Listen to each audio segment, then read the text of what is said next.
whatever you feel like talking about. Well, Good morning. Good morning, guys. It's Tuesday. Welcome back to Not Iveys Monday. Family But yet. Factotum. Scuttlebutt. Wow. Scuttlebutt. Welcome back to another Scuttlebutt There you with go. Ivy's Family Factotum. Oh, you see that? Gosh, I just went reversed here. It's Tuesday, okay? It's still Tuesday. a meh kind of day. Yeah. Yesterday didn't go as planned. First day of fall. Did not go as planned yesterday. Not a good one. No. No. I was supposed to have an appointment like we told you. He was supposed to be doing some tractor stuff. A simple, I guess not chore, but just a simple trip to go get some diesel turned into a whole day event. Yeah. So, baby. Well, blessing in disguise. Yes, it blessing is. in disguise. In the end, it is a blessing in disguise. Because this one, she said she had her appointment, was actually in one of the bigger towns south to us. Yes. Well, between us and there's really nothing. There's one kind of a truck stop. Yeah. And that's it. And that's it. So if she gets past the truck stop, I'm done. Basically, at that point, you're getting into national forest. And there's no signal. No cell signal. None of these things, right? So, yeah. So, going yesterday. He went to go get diesel. Not the check engine light, but the oil light came on. Mm-hmm. So the little red oil light basically stating that I've lost oil pressure. Yes. In the Jeep. Mm-hmm. So it has like a little digital thing, right, to where you can pull up. It's going to tell you coolant temperature. It's going to tell you, your oil life. It's going to have like a few different things, right, that you can do that you pull up. And one of those is also oil pressure. So I pull up oil pressure, normal operating oil pressure whenever the Jeep is warm. Mm-hmm. Should be, what did I say it was?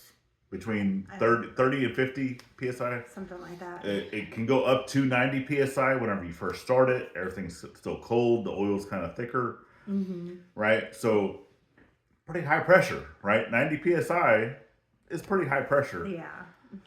Well, one of the O-rings on the oil cooler that we replaced got damaged.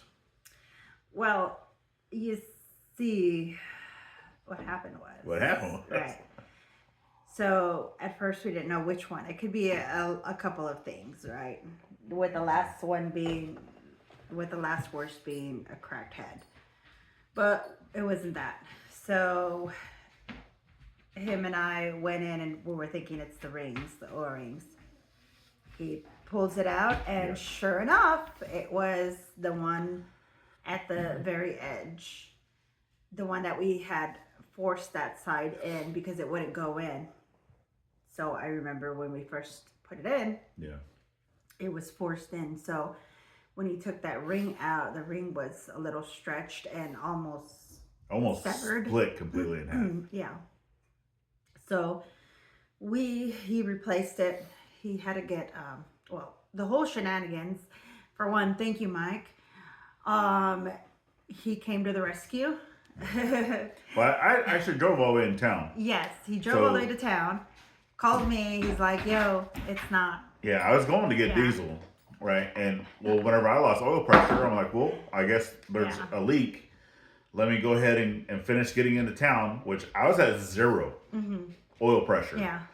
Still drove about an additional 2 minutes with 0 oil pressure, but I was watching the thermostat. Yes. Making sure that it didn't overheat. In the event that I saw the thermostat start to change at all, then I was just going to pull over to the side of the road, shut it down, and get help from there. But I actually made it all the way into town. Made it to O'Reilly's. To the auto parts store. Talked to Drew there. Talked to Drew from Drew's Lens. He is working. Yeah. So basically going through, at that point, he's like, you got 2 options. Yeah. Either you put oil back in it, it's all going to come out by the time you get home, to go drive home, or trailer it. I was like, I have a trailer. I just don't have a way of pulling it. So We didn't But call him. you did try putting oil in it, right? And it went right through? No, I Okay. ended up Okay. because we trailered it, but I Yes. still wanted to drive it onto the trailer. Yes. So I bought basically the two cheapest oil 1 quart things. At least get 2 quarts in there. Just to get it in. Just to be able to get it onto the trailer. Yeah. Well, those 2 quarts from the time that I backed the Jeep out of the spot, drove it onto the trailer. Yeah. Stopped. The oil pressure went from basically 40 psi back down to 0. Yeah. So it already went through those 2 quarts just in the motion of doing this. Yeah. Up onto the trailer. And they brought it over. Yeah, we called Mike from Washita Mountain Living. And thank you so much, Mike, Yes, for letting thank us, you so much. borrow your truck too. So we did open. Yeah. We opened it all back up. We checked. We found that it was the O-ring. We put it back in there, put everything back together, and it looks like it's holding. He ended up putting oil in there. He ended up starting it and everything. I ended up checking down there while he was doing that to see if there was any leaks. So far, there wasn't any leaks. There was only a couple of, drops, but we believe it was from the previous. Yeah, I still think it's the residual because basically right underneath the oil cooler, right where it's sitting on top of the block, if that fills up, it's going to drip down because the engine is tilted, right? Yeah. So it's going to drip out of the back of the engine over that, right, and basically going down around and to those two little the transmission. Yeah. Right, so as it's going around and doing all those things, basically that's what was happening is creating 2 lines, and we ended up showing that. Well, I've recorded it. We haven't showed it yet, but I've recorded it. So there's 2 lines of oil basically going down the driveway, and as I started it yesterday and stuff, there was still like a little bit of oil dripping, but I think like she said, just residual of stuff that was there, because even backing it down off the trailer. There's like a little bit of an oil line going, but then it stops because as I go to pull it up, because I didn't fill it up completely with oil sitting on the trailer because it was like at a lean, right? So I had to go put it onto level ground. That way I can get it filled up properly. And from that, it did not leave an oil trail going up to where I was going. Yeah. So our plan for today is, since there is so much oil residual down there in the bottom, is we're going to take it to the car wash. I'll be driving it. He'll be driving behind me with the truck and the trailer, just in case anything. We'll go down there. It's like a little test drive, but at the same time, we want to clean it out to make sure that we know that it's coming from where we have put the O-ring. Because that's another another telltale right there is that when you opened it up, like he said, all of the oil residual was on the what is it called that has all the when you take out the part and the bottom. I'm still trying to remember these things. The part that we put in that had the O-ring in it, we moved it out, and all of the stuff in the bottom. Yeah, that's just the block of the engine. The block, yes. Yeah. Thank you. And so, we had that was a telltale sign saying, hey, look, there's a bunch of oil here. So we know it was leaking from here. And like he said, it was that O-ring that when you turn it on, that O-ring has all that pressure going through it. And if it was already damaged because we forced it in there, then that must be, the problem, the issue with it. Yeah, because the oil, basically, for that oil cooler, right, you have... It has like a little stem. If you go back and kind of watch the video, you'll see on the very bottom of it, there's like a little stem that sticks out, about an inch? Yeah, not maybe that an much. inch and a quarter. Yeah. And then that has the O-ring on there. Well, that actually has to go into a port that's on top of the block. And then all the rest of the stuff for the oil cooler is just flat, right? And it has O-rings there, but they just sit on basically a flat surface. They're not having to go into anything, so it's just a flat to flat. Basically, you tighten down your bolts, torque them properly, and everything. But the other one actually has to go down into a port. And then that's another thing. If you're not lubing them, and they're going and they're dry, it's gonna break. Yeah, and but Yeah. with that is where that tube goes down into your block. That is where majority of your oil pressure is, because it is going straight from the oil pump down in your pan, going straight up, Yeah. and then goes to the filter, because it's basically going straight into your filter, and then from there it goes to the cooler to go to the rest of the engine. So, yeah. Yeah, and with that being a high, like I said, you be up to 90 psi, and because of that, with that O-ring being damaged, it was just going everywhere. Yeah. And So yeah, that so was a telltale to tell us that, hey, yeah, that's what was damaged. I don't think anything else was. so I think fourth time is the charm. Hey, like I said, I am learning how to do this. I've already taken it apart with you 3 times now. Taking off the intake, the upper intake, the lower intake, taking off, because to be able to do that, to get the bracket and stuff You have off, to go down to the underneath yeah, you have to take off the fender. from the right side. I mean, a lot of that is, I mean, does the bracket have to come out? Probably not. It does make it a lot easier. A lot easier taking that bracket out. But I'm pretty sure a lot of people do it without taking that bracket out. Oh yeah, So. it's easier though.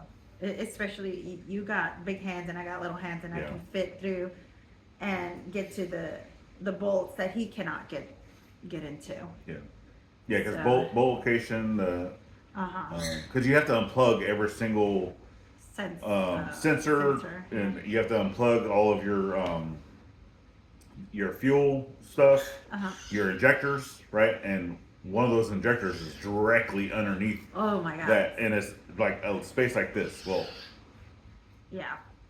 And we need to really replace one of them to open it up, because the red little clip to it is damaged. yeah, the And little locking clip, The locking clip, and it's like a pain in the ass to try to get it out. and it's the one right underneath that bracket. And yeah, he can roll. So it's like, yo, we gotta get this last one clipped in first before you slide everything in, so that you don't have to try to go in there into that tight little space and try to clip them together. Yeah. So it just things that we learned, just yeah. Yeah, I got pretty quick on getting everything taken apart Yeah. and putting back together. And now it's like we know where everything is, where every screw goes, bolt or whatever. But yeah. Torque values, all that good stuff. Yeah. So today, yeah, we're gonna do a little trial here. We're gonna drive it So over. yeah, like I said, even though it was a horrible day, it was still a blessing in disguise, because Yeah, I wouldn't have made if it. her and the girls would have been gone, right? Obviously, I don't have another vehicle here Yeah. to go rescue, and if she would have been in an area with no cell signal, Yeah. He would have thought I would have been gone forever. Like, that would have just, oh, that's normal. because then they'd have to walk, right? And then she would have had both teenagers and Anaya. So yeah. at that point, now you got 4 females walking down the side of the road Yeah. trying to get cell signal. And it's because they wanted to come with me too, instead of me being by myself, which, Yeah. yeah, I'm just happy that it happened when it happened, with you trying to get diesel, and he never got his diesel. I still haven't yet to get Never diesel. got his I need to go do diesel. that today. So, yeah, what turned into him trying to work out here on the property was working on the Jeep.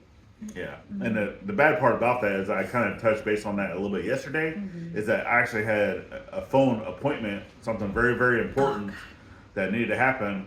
I actually thought it was noon my time of when it was. It actually turned out to be 11 o'clock my time. It was noon Virginia time. So, yeah. But that too is also a blessing in disguise, because I have another thing that goes along with that on this Friday, and that appointment was set for 8:30.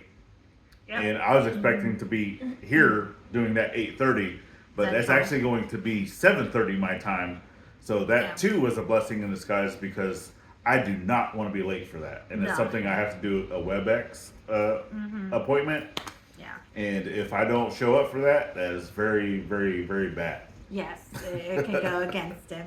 Yeah. So I Quickly, do not want to do that. Yeah. So But yeah, that too was also a blessing in disguise. But I ended up having to have that phone call. Even though we knew what the outcome of that phone call was. Yeah, I going already to knew it was be. going to be. So that's why. But still having to do it standing in front of O'Reilly's on a sidewalk with trucks passing by, trying to listen and stuff. It was just, yeah. Yeah. Oh gosh. But yeah, I mean, it's something else. It is. The Monday shenanigans, and yeah, it Monday. Today's going I to be hate a better Monday. day. I hope so. I hope so. The kiddo's like ready. Yeah. She's like, car wash, yes. So we Yeah. just got to wash the bottom of it just to make sure we know if there's any more oil leakage coming from it. We know where it's from. But yeah, I'm super confident that this is it. Hopefully, this is it. Yeah, I'm pretty confident too.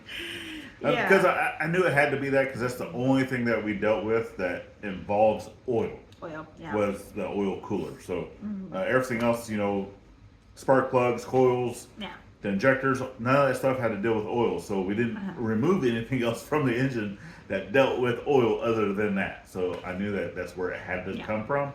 I just had to figure out where, because there's more than one port. So I just had to figure out which one was leaking. Yeah, and then during all that, I need to get some radiator fluid. Yeah, so that's another thing. Well, I was looking at it, I was like, this looks a little bit,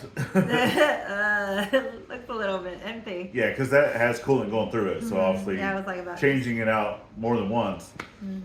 And we lost a lot of coolant the first time we did it because we let the hose drop and then, But so like anyway, definitely go back. That was a interesting video. Going through. Yeah. And the last video that we did, obviously, was testing out or finishing up the 50-hour maintenance on the tractor. Yeah. That was this one's first edit. And a lot of people really, really liked it. Thank y'all so much. She did the entire edit of that video herself. I basically showed her a few basic things of what I did with our editing software. And then other than that, she just kind of went through, spent all day, like 9 hours editing that first video. First time, guys. But yeah. First time. Maybe hopefully the more I do this, the easier it gets. Yeah, going through and stuff. But yeah, I still have yet to actually watch the video myself. How rude. Because I mean, unless I don't go back and watch the videos that we make. Well, that you edit. Editing. Whenever I'm editing. Because you already know how whenever I'm editing them, I'm watching it during that time frame. Yeah. But this is mine. Yeah, so I'll go back and watch it eventually. But with that being said, phone's running out of storage. You know what that means. You know what that means. So I know. All right, guys. I forget to delete stuff. So all right. Well, hopefully your first day of fall was much better than ours. Yep. Or at least had a blessing in disguise. Whatever it is.